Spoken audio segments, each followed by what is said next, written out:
If you've ever thought, I will never be flexible enough for wheel pose, then keep watching, because that's exactly what my client used to think.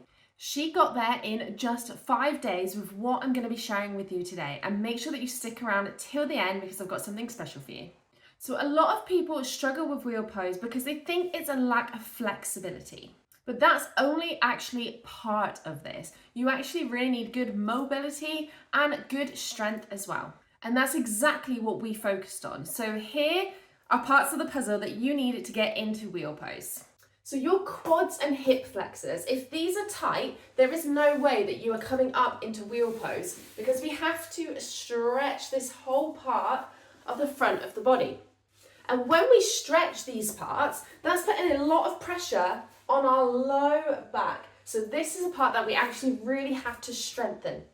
And that brings us into more flexibility in the top part of the back, rather than dumping all the weight in the low back.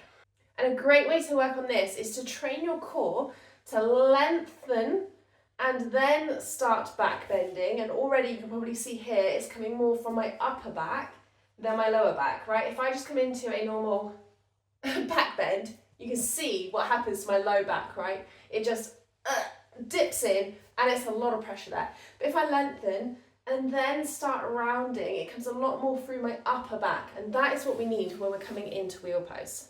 So this is all what we did on day 1 with my client. We worked on our quads, our hip flexors, strengthening the low back and trying to open through the upper back instead of just dumping all your weight in the low back. The next day we worked on a lot of chest openers, because again, when you're up in your back bend, you need all this bit to be nice and open. Because so often as humans, we are hunched over, watching TV, driving in our cars, looking at our phone. We get really tight around this area. So it's really great to open up this entire space. So on day 2, we did so much heart opening to really open up this area. On day 3, we worked on shoulder flexibility, because if you're coming up into wheel pose, you need your arms up above your head. And if you notice now, you might even go and do this in front of a mirror and have a look at yourself. Come parallel to the mirror, put your arms up, try to keep your spine nice and straight, and notice where your arms go. Most of us will be here. So it's training the arm flexibility and the shoulder flexibility here to really open up, and to open up through the back of the body as well. Because when we're upside down, we're not just pushing our shoulders as far back as we can, we're pushing through our hands and lifting up. So as we lift up, we need our shoulder blades not come together, but to part, so that we can lift up out of the pose. And on day 4, we worked on wrist flexibility and strength, arm strength, because it's okay getting all this nice and flexible, but if you can't push yourself up, you're not coming up into wheel pose. So it's really important to work on arm strength and wrist flexibility, because we need to get those wrists up by the shoulders before we lift. Then we need that strength to push up. And then day 5 was all about teaching the how to do this. So ankles in nice and close, wrists up by the arms, hips up first, and going slowly and step by step. So step 1 is lift the hips. If that felt too much, we stayed there. Then it was come onto the crown of your head. So pushing into the hands, lifting up.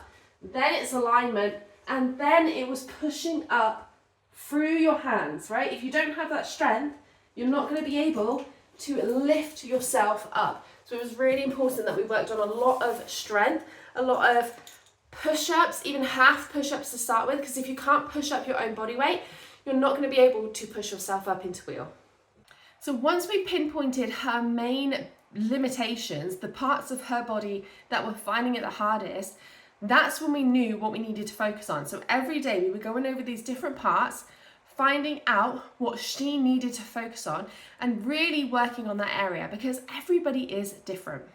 By doing it this way, by day 5, we got her up into wheel pose, and this is just over Zoom. This wasn't even face to face. This is literally looking through a camera and being able to tell where she was tight and working on that area.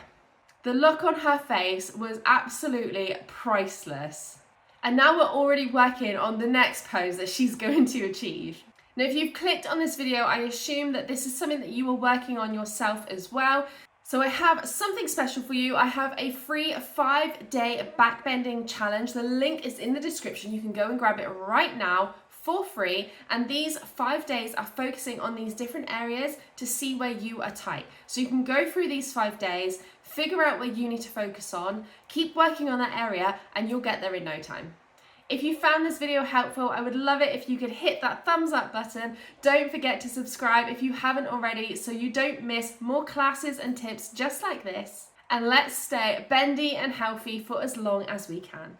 Thank you so much for watching, and if you want to try day 1 of the backbending challenge right now, then go and click on this video down below and I'll see you there.